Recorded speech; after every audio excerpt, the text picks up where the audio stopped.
Bonjour et bienvenue sur une nouvelle vidéo. Donc aujourd'hui, on va essayer de voir une séance concernant l'algorithme, toujours dans la notion des tableaux. Cette fois-ci, ce sera pour l'algorithme de la recherche. Déjà, qu'il existe plusieurs types de recherche différents. Donc cette fois-ci, on va voir juste la recherche séquentielle. Après, dans une autre vidéo, je vais vous montrer une autre recherche qu'on appelle la recherche dichotomique. On va pas trop entrer dans les détails de la recherche dichotomique. Euh, du coup, on va s'intéresser uniquement à la recherche séquentielle pour cette vidéo. Dans la prochaine vidéo, on va voir la recherche dichotomique. D'accord? Bismillah ala barakatillah. Donc, concernant la recherche séquentielle. Pourquoi déjà on l'a nommé recherche séquentielle? Parce que on considère, par exemple, qu'on a ici un tableau. Donc là, on a un tableau de valeurs, donc on va le nommer T. T de quelque chose qui est parcouru de 0 jusqu'à n, jusqu'à n moins 1. Donc, qui contient plusieurs contenus. Donc, voilà. Et on voulait chercher un élément quelconque. On voulait chercher un élément quelconque qui est soit qu'il existe ici, soit qu'il existe ici, soit qu'il existe ici, soit qu'il existe là, donc n'importe où. D'accord? Donc, pourquoi on l'a nommé à la recherche séquentielle? Parce qu'on cherche successivement, séquentiellement, de 0 à 1, 2, 3, 4. Donc, on cherche case par case selon le parcours croissant de i, allant de 0. Et après, on cherche si l'élément se trouve dans i pour i égale à 1. Après, on cherche si pour i égale à 2, pour i égale à 3, pour i égale à 4, jusqu'à ce qu'on arrive à la fin de notre tableau qui est n-1. D'accord? Donc, tout ce qu'on aura besoin, les éléments qu'on aura besoin, bien sûr, on aura besoin d'un tableau T, on aura besoin de son indice de parcours, de la taille optimale, quoi d'autre? On aura besoin d'un élément X saisi par l'utilisateur, d'accord? Donc ce X là, c'est l'utilisateur qui va le saisir, d'accord? Qui va le saisir. Il va nous dire l'élément qu'il cherche. Par exemple, il cherche, là on a 2, il cherche 2. Il nous a écrit qu'il cherche 2. Donc on va scanner le 2. Après le scannage de 2, on va décortiquer notre tableau. Donc ça c'est notre tableau. On va faire un zoom. On va faire un zoom ou bien on va zoomer avec une loupe. Déjà les boucles se sont appelées les loupes. Donc vous pouvez, vous pouvez prendre cette astuce-là. Donc on va faire un petit zoom. Et on va vérifier case par case si le 2 se trouve dans une de ces cases. S'il se trouve, on va l'afficher. On pourra même afficher son occurrence. Donc son occurrence, c'est son emplacement. 1, 2, 3, 4, 5 jusqu'à n-1. D'accord? Donc je vous ai dit que son emplacement, bien son occurrence, c'est le i. Ça, c'est l'occurrence.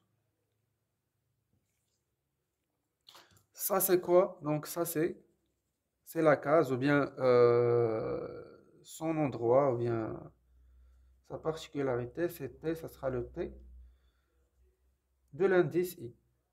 D'accord? T de l'indice I, c'est le contenu. C'est le contenu, si on le trouve ou pas. Avec son indice d'occurrence, c'est I. Donc, je vous ai dit que si on trouve que l'élément qu'on cherche, on va l'afficher. Et on pourra afficher même son emplacement, bien son occurrence. Sinon, si on ne le trouvera pas, on va continuer la recherche. Par 1, par 2, par 3, par ta, ta, ta. Donc, on aura besoin d'incrémenter le i. Donc, le i qui aura besoin d'être incrémenté. D'accord?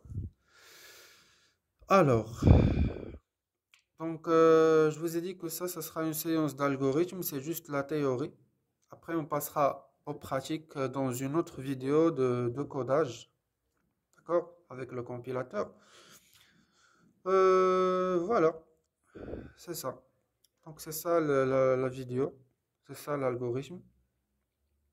Je vous ai dit que si on trouve l'élément, on va essayer de faire la recherche tout d'abord avec un zoom pour i allant de 0 حتى n-1. كنزوميو على الطابلو ديالنا تنقلبو بيه بالاي واش هاد le 2 saisi. Est-ce qu'il se trouve ici ou ici ou ici? S'il se trouve ici, on va l'afficher. Sinon, on va continuer la recherche. S'il se trouve ici, on va l'afficher. Sinon, on va continuer la recherche. Et on pourra afficher même son indice d'occurrence. On pourra même faire appel à une autre variable, pour faire compter le nombre d'occurrences. Par exemple, si on a 2, qu'on cherche, donc là, le client a saisi 2. Par exemple, si le 2, ça se trouve ici, également, ça se trouve ici, également, ça se trouve ici. Donc, on pourra même afficher le nombre d'occurrences. Donc, le nombre d'occurrences, une fois qu'on va trouver la valeur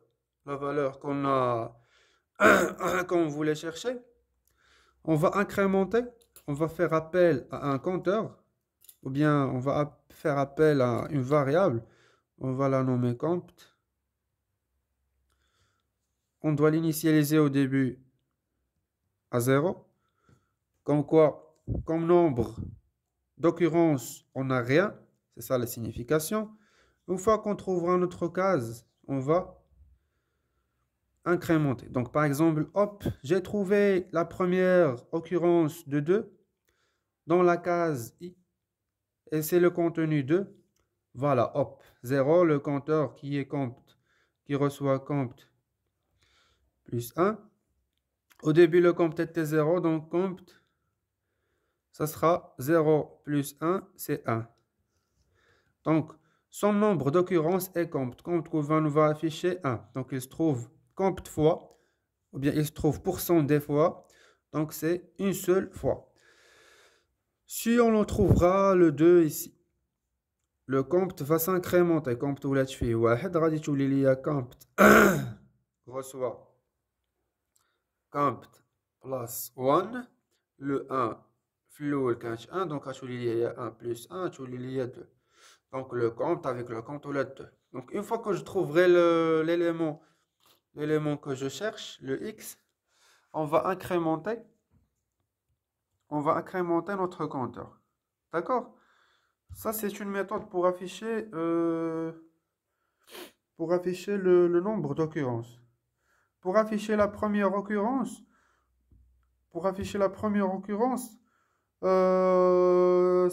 c'est l'élément de l'indice i. Pour afficher la deuxième, il suffit juste de faire appel au deuxième indice. Par exemple, i. Là, on a trouvé que c'est, par exemple, c'est i qui est 0. Donc là, c'est la première occurrence. Donc cela veut dire qu'il se trouve dans i. La deuxième occurrence, il a trouvé pour i qui est égal à 3. Donc la deuxième occurrence, ce sera le i qui reçoit i plus 1. Donc ça sera pour la deuxième occurrence qui sera le i qui reçoit i plus 1. Il va nous afficher le 3. Parce que le i reçoit i plus 1, qui est toujours notre i plus plus, qui signifie toujours la continuation et la répétition de quoi? De la recherche. D'accord? De la recherche. J'espère que vous avez bien compris ce qu'on a fait ici. On va passer à la pratique dans une prochaine vidéo. Et à bientôt. Ciao, ciao.